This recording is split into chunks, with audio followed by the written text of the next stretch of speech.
What would you do if everything you built was suddenly taken from you? Imagine standing at the pinnacle of success, a billion-dollar company, a loving family, respect in your community, and then watching it all crumble in an instant. One knock on the door. For officers, a murder charge for a crime you didn't commit. This is the story of Marcus Hayes, a man who went from the executive suite to a prison cell overnight, a tech visionary framed by his closest colleague, a father separated from his young son, a husband abandoned by the woman who once stood proudly by his side. But this isn't just a story about injustice. It's about what happens when a brilliant mind refuses to be broken by concrete walls and steel bars. It's about finding unexpected love in the darkest places. It's about rebuilding not just a fortune, but a soul. What would you hold on to if everything was stripped away? What would you fight for? And how would you use your second chance? Join us as we explore one man's extraordinary journey from convict to CEO and discover the power of resilience, redemption, and the human spirit that refuses to surrender. Hey there, beautiful souls. Welcome to Heartbeat Narratives, your ultimate destination for all things romances, connection, and heartfelt stories. I'm thrilled to have you here, sharing this amazing journey of exploring love in all its beautiful, complex, and magical forms. Whether you're a hopeless romantic, someone searching for relationship insights, or just love diving into heartwarming content, you're exactly where you need to be.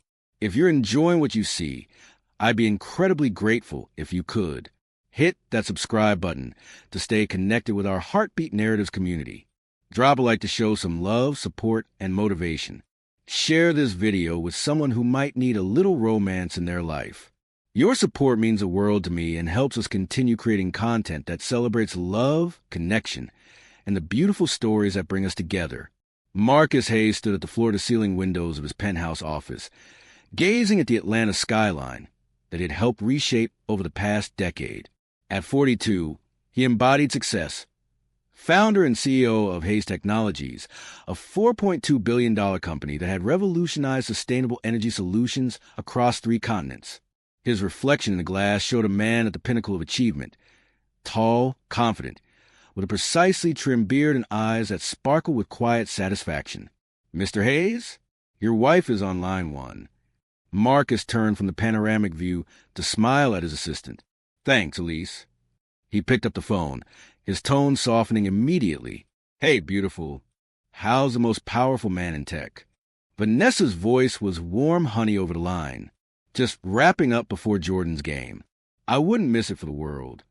He's been practicing his three-pointers all week to impress you." Vanessa laughed. The other parents still can't believe the Marcus Hayes shows up to Little League basketball games. "I'm just dad to him," Marcus said, pride evident in his voice. "And that's the most important job I have." After hanging up, Marcus gathered his things, nodding to the framed Time magazine cover on his wall, his own face beneath the headline The Blueprint, How Marcus Hayes Built a Billion-Dollar Empire While Lifting His Community. Little did he know that by this time tomorrow, that dream would shatter into a nightmare. The knock came at 5:30 a.m., sharp and insistent. Marcus, still half asleep, opened the door to find 4 stone-faced officers on his doorstep. "Marcus Hayes?" the lead detective asked. "You're under arrest for the murder of David Chambers." The words hit like a physical blow. David Chambers, his chief investment officer and longtime friend, dead? And they thought he was responsible? Vanessa peered behind him in her silk robe, her face twisted in confusion and fear. "Marcus? What's happening?" "Call Lawrence," he managed to say, referring to his attorney, before they led him away.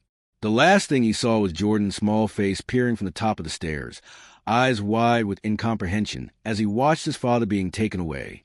The evidence against Marcus was circumstantial but compelling. Security footage showed him entering Chambers' office building the night of the murder. A murder weapon discovered in a dumpster bore only Marcus's fingerprints. Most damning was the revelation that Chambers had been preparing to present the board with evidence of financial irregularities that implicated Marcus. What the prosecution didn't know, what Marcus couldn't prove, was that the fingerprints had been lifted from a pen he'd handled and transferred to the weapon. The financial documents had been expertly forged by someone with intimate knowledge of the company's operations.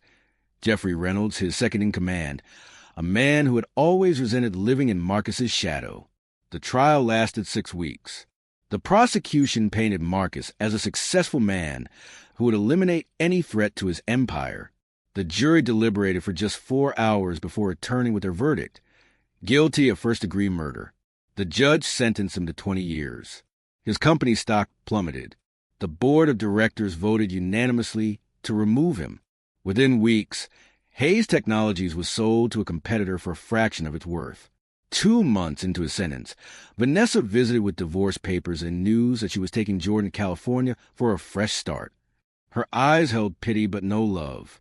"I believe you're innocent," she said, her voice barely above a whisper. "But I can't put our son through 20 years of prison visits and whispers. He needs stability." When she left, Marcus returned to his cell and, for the first time since his arrest, allowed himself to weep for his lost freedom, his destroyed legacy, and most of all, for the son who would grow up believing his father was a killer. The Eastern State Correctional Facility was a study in gray. Gray walls, gray uniforms, gray faces. For Marcus, used to the vibrant colors of freedom and success, the monochrome existence was its own form of torture. The first year passed in a fog of disbelief. Each morning, he woke expecting to find himself in his king-size bed, Vanessa sleeping peacefully beside him. Instead, he opened his eyes to the harsh reality of his 6x8 cell, the snores and mutters of hundreds of men whose lives, like his, had been reduced to numbers and routines. Prison hierarchy established itself quickly. Some inmates recognized him from business magazines or news broadcasts. For some, this made him a target, the fallen mighty, ripe for humiliation. For others, particularly younger black men who had once seen him as a symbol of possibility, his presence was a sobering reminder that success offered no immunity from a system stacked against them. "Ain't that some shit?" commented his cellmate Darius, a 30-year-old serving 12 years for armed robbery. "You had everything a man could want, and now you're in the same boat as the rest of us." Marcus learned to keep his head down, to speak only when necessary, to watch everything and everyone. But nothing had prepared him for the sheer emptiness of his days, the crushing weight of time passing without purpose. Nights were the worst. In the darkness, memories would surface like specters. Jordan's 5th birthday party, the day Hayes Technologies went public, with Vanessa by his side as they rang the opening bell. Sunday dinners with his mother before her passing, her voice warm with pride as she told him, "You're building something that will outlast you, son."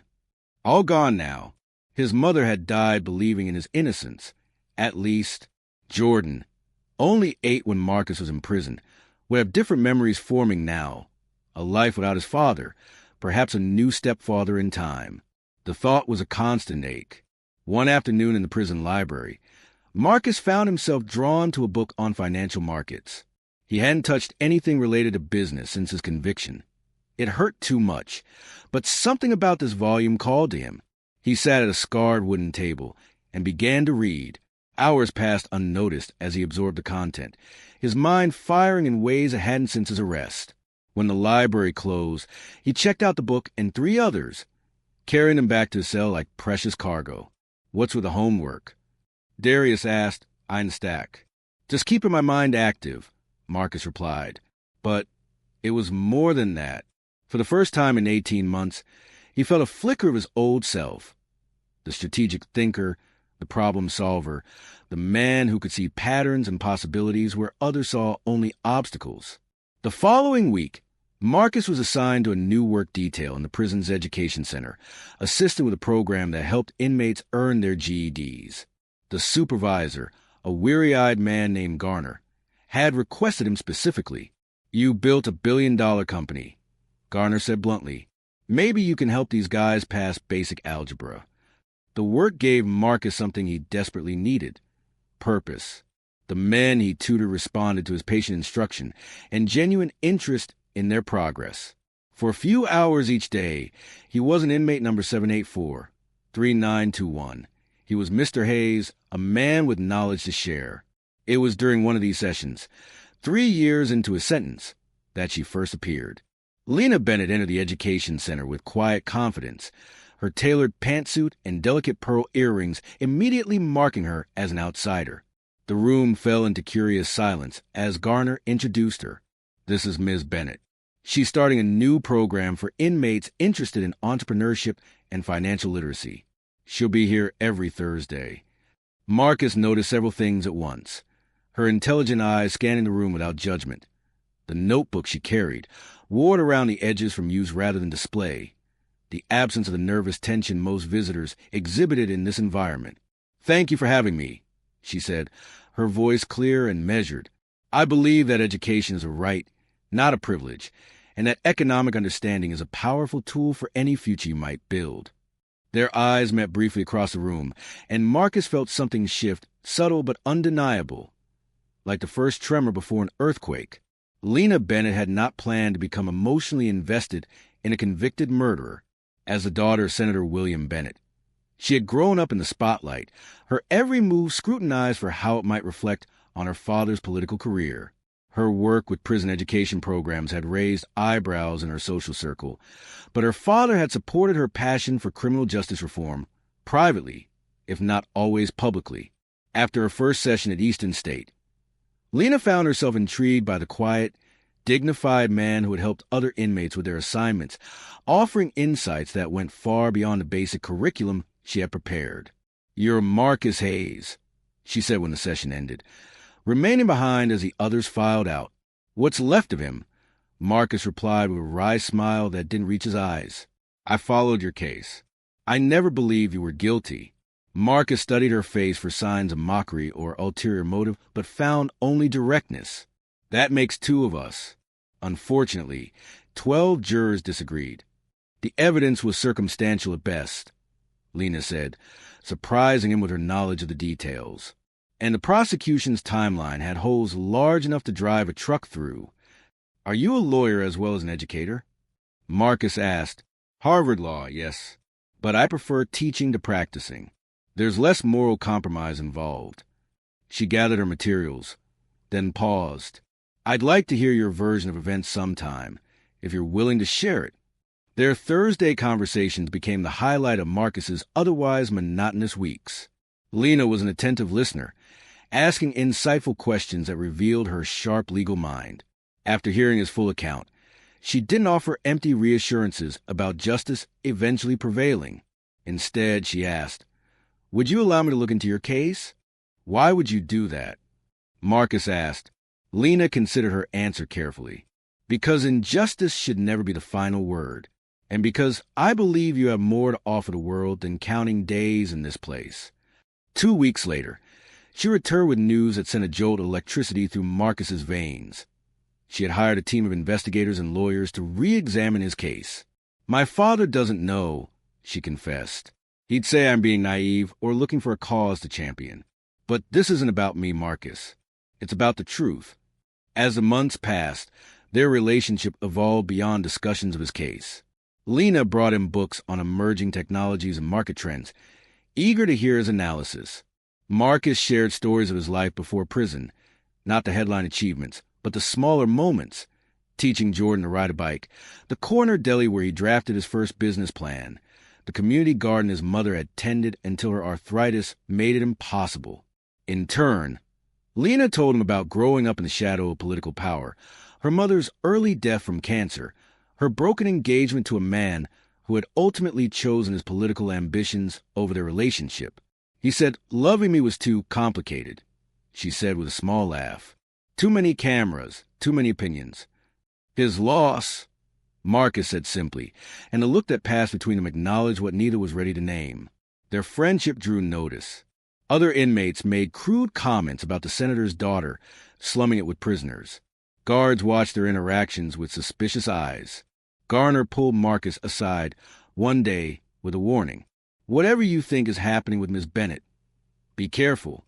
Men like you don't get happy endings with women like her."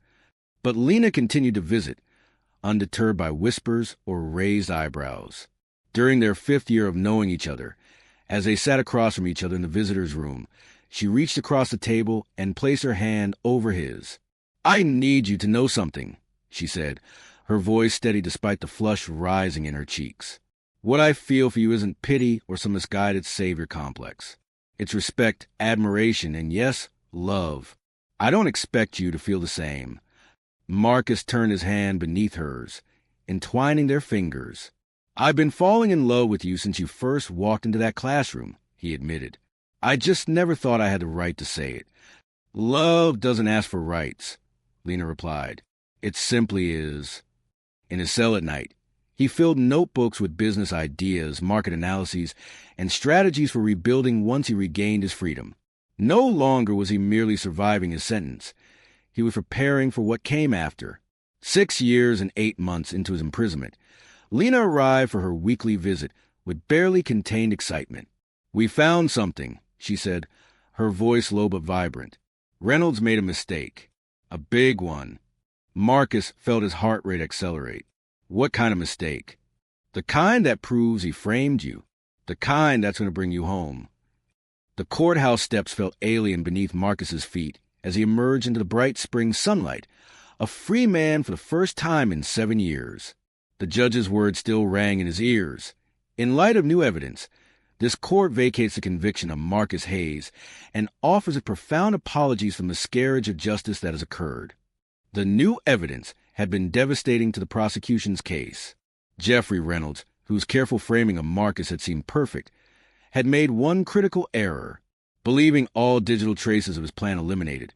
He had kept a trophy of sorts, a flash drive containing the original financial documents he had altered to implicate Marcus, along with emails to the actual killer, a hired professional who had murdered David Chambers. The drive had remained hidden for years until Reynolds' ex-wife, during bitter divorce proceedings, had discovered it and recognized its significance. She had anonymously delivered it to Lena's investigation team, who had verified its authenticity and presented it to the district attorney. Reynolds now occupied the cell Marcus had left behind, awaiting trial for murder, conspiracy, and obstruction of justice. The media circus surrounding Marcus's exoneration was intense. Cameras flashed as he descended the courthouse steps, reporters shouting questions from behind barricades. But Marcus had eyes only for Lena, who stood waiting at the bottom, her smile radiant. When he reached her, he took both her hands in his, overcome with emotion. You saved my life, he said simply. You never gave up, she countered. That saved us both. The state of Georgia, facing a massive wrongful conviction lawsuit, quickly reached a settlement with Marcus. $1 billion in compensation, a public apology, and a commitment to review similar cases for potential misconduct. The figure was unprecedented, reflecting both the high-profile nature of the case and the state's eagerness to avoid a protracted legal battle that would further expose systemic failures. While the settlement represented vindication, Marcus's re-entry into society proved challenging in ways he hadn't anticipated. The world had changed dramatically during his incarceration. Technology had advanced, market dynamics had shifted, and many of his former business contacts had moved on.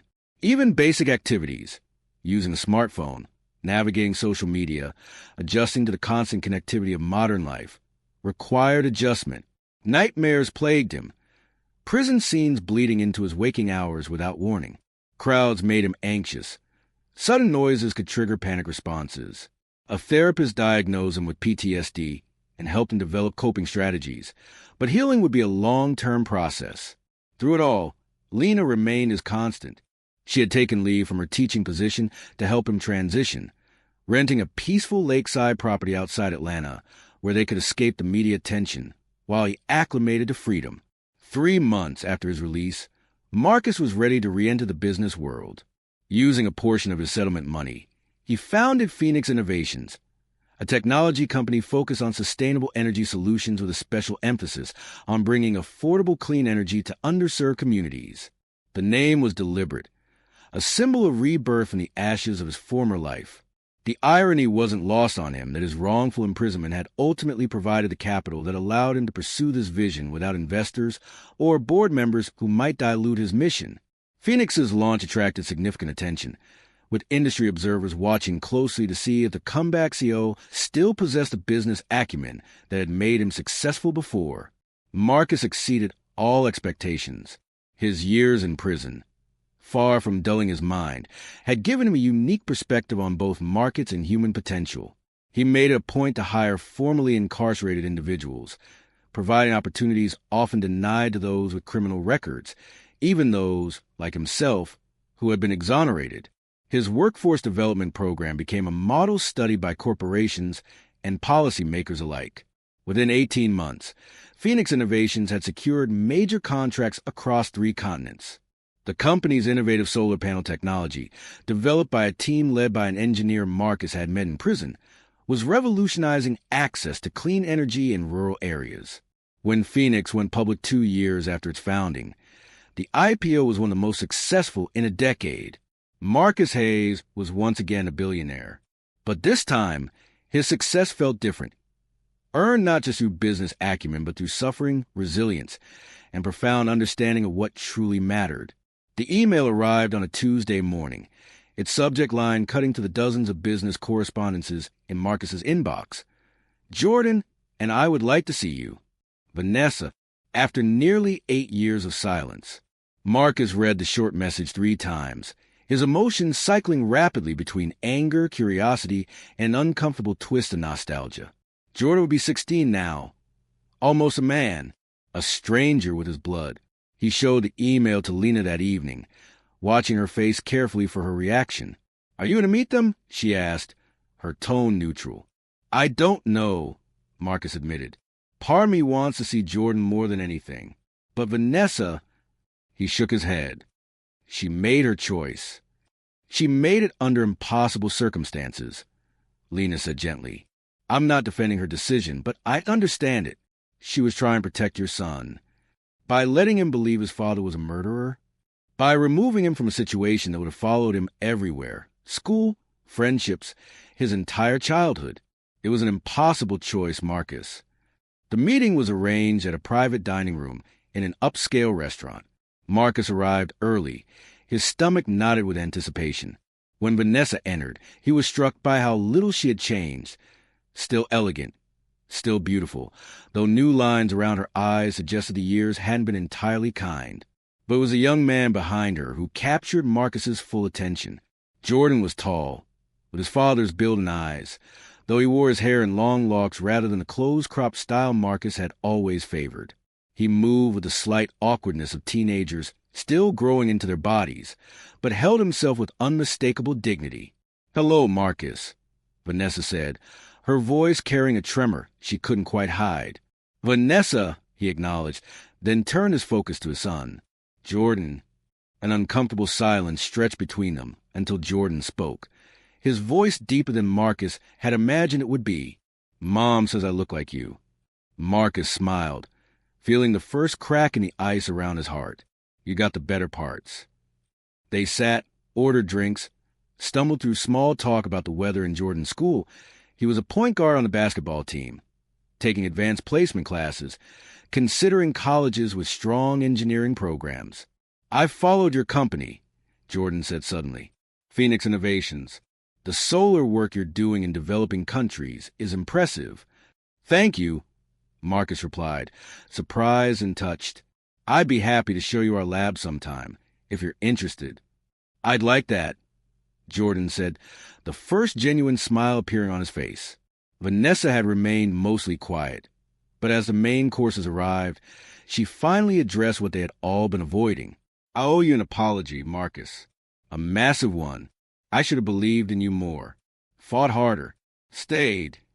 "You did what you thought was best for Jordan," Marcus said, finding that the words came easier than he had expected. "I can't fault you for that." "But I fault myself," she insisted.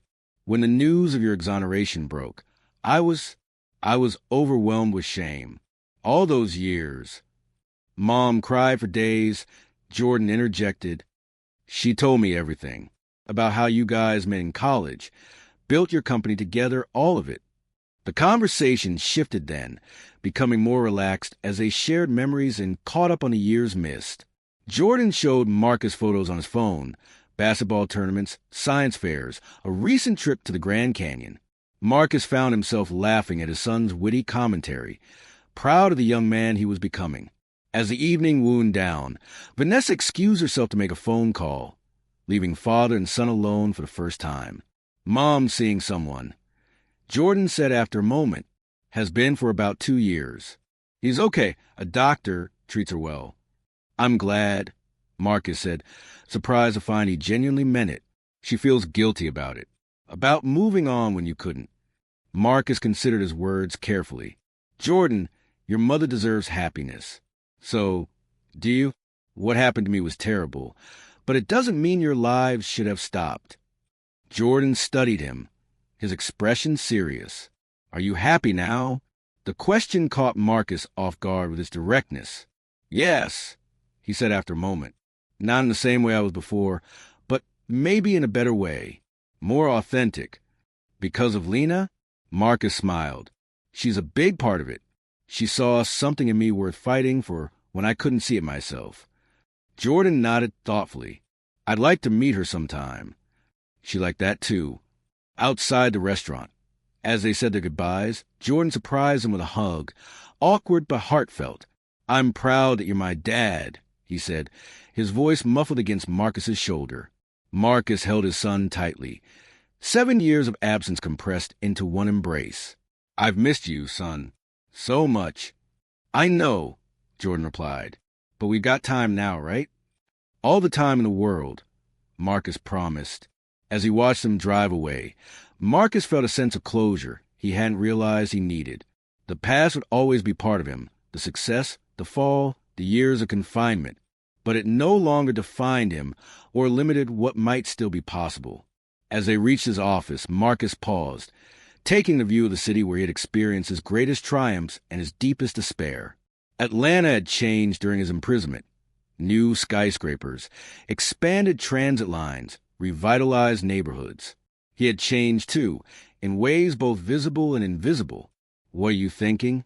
Lena asked, recognizing his contemplative mood. That none of this is what I would have chosen, he replied honestly. But somehow, it's exactly where I'm supposed to be. That evening, as they prepared for the gala, Marcus watched Lena fasten pearl earrings, so similar to the one she had worn the day they first met, and felt a wave of gratitude so intense it momentarily overwhelmed him. What? She asked, catching his reflection in the mirror. The Hayes Foundation headquarters occupied the top 3 floors of a gleaming tower in downtown Atlanta, its glass-walled conference room offering panoramic views of the city Marcus had always called home. Around the massive table sat the Foundation's board of directors, a diverse group of legal experts, community activists, business leaders, and formerly incarcerated individuals, all focused on a presentation being delivered by their executive director. Since our inception 3 years ago, Lena explained, indicating the charts displayed on the wall screen, we've secured the release of 47 wrongfully convicted individuals, provided reentry support for over 200 returning citizens, and helped draft legislation that has reformed sentencing guidelines in 6 states. Marcus watched her with undisguised admiration. In the years since his exoneration, Lena had transitioned from academia to full-time advocacy, channeling her legal expertise and passion for justice into leading the foundation that bore his name but reflected their shared vision. Their partnership had flourished both personally and professionally. Marcus had proposed on a quiet evening at the lake house where they had spent those first precious months of his freedom. The wedding had been intimate. Just 50 guests, including Jordan, who had served as best man, and Senator Bennett, who had overcome his initial reservations about their relationship to become one of their strongest supporters. Phoenix Innovations had continued its meteoric rise, recently valued at $12 billion and employing over 5,000 people worldwide. Marcus remained actively involved as CEO, but had assembled a leadership team that allowed him to devote significant time to advocacy work. Our next initiative, Lena continued, focuses on technology access in correctional facilities. Studies consistently show that digital literacy is essential for successful reentry in today's job market, yet most prisons offer minimal or outdated resources. We're developing secure tablets and educational software specifically designed for incarcerated populations, Marcus added. The pilot program launches next month at Eastern State. The symmetry wasn't lost on anyone in the room. Eastern State, where Marcus had served 7 years, would be the first to benefit from innovations developed by the man once imprisoned behind its walls. After the meeting adjourned, Marcus and Lena walked together to his office, discussing details of the upcoming Criminal Justice Reform Gala, where he would be the keynote speaker. Just thinking about how different tonight could have been, he said, if you hadn't walked into that classroom. If you hadn't believed me. Lena turned to face him, reaching up to straighten his bow tie. If you hadn't held on to your humanity in that place, if you hadn't been strong enough to start over. We saved each other, he acknowledged. She smiled. And now we're trying to save a broken system. One case at a time. The gala was held in the grand ballroom of Atlanta's most prestigious hotel. 800 guests in formal attire, representing government, business, philanthropy, and entertainment, gathered to support the Hayes Foundation's work. The event would raise millions for legal defense funds and reentry programs, but equally important was the awareness it generated among influential circles. As Marcus took the stage to deliver his keynote address, he scanned the audience. Jordan sat at the front table between Lena and Vanessa, who had become a supporter of the Foundation's work. Senator Bennett was there with his new wife. Executives from Phoenix Innovations mingled with criminal justice reform advocates. Former inmates Marcus had known at Eastern State, now employed and rebuilding their lives, had been invited as honored guests. 7 years for months and 12 days, Marcus began, his voice strong and clear. That's how long I spent behind bars for a crime I didn't commit.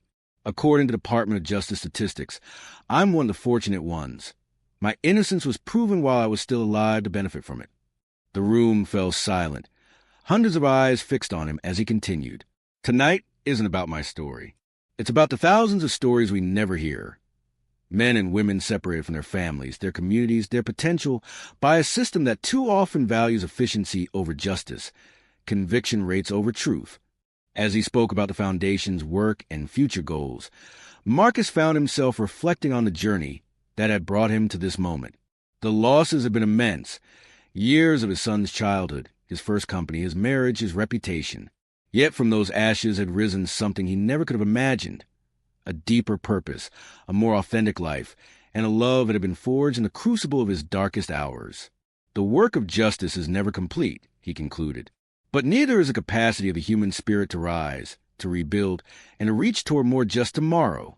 I stand before you today not as a victim of injustice, but as living proof that second chances matter, that redemption is possible, that what defines us is not our greatest fall, but how we rise after falling. The applause was thunderous. As Marcus returned to his seat beside Lena, he felt her hand slip into his, the same gesture that had sustained him to the long journey from prisoner to advocate, from despair to purpose, from isolation to connection. Later that night, after the guests had departed and the speeches had ended, Marcus and Lena stood on the hotel's rooftop terrace, gazing out at the city lights.